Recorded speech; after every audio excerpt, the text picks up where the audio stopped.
Assalamualaikum dan salam sejahtera. Kali ini kita akan belajar macam mana nak bypasskan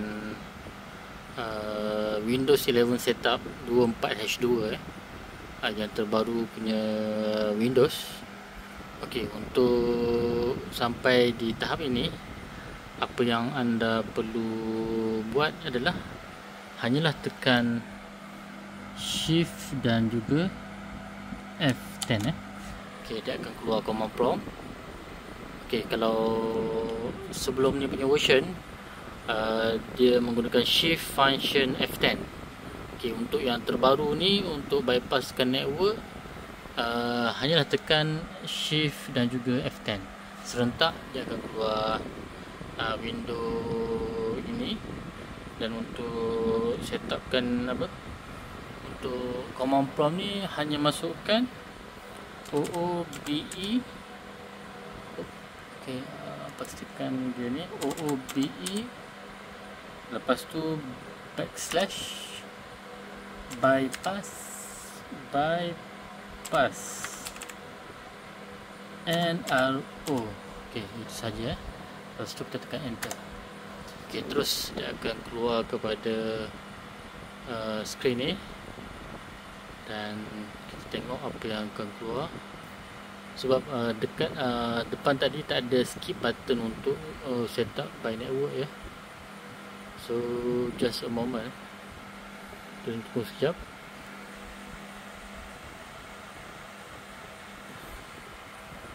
Okay, dia akan restart semula.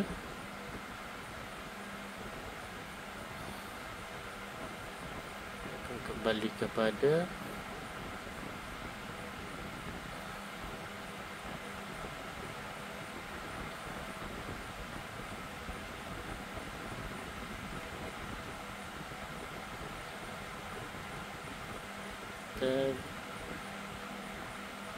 just a moment.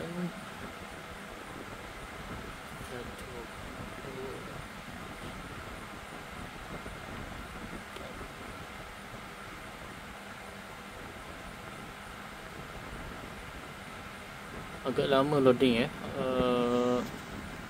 Yang ni saya install Windows 11 dekat SSD baru.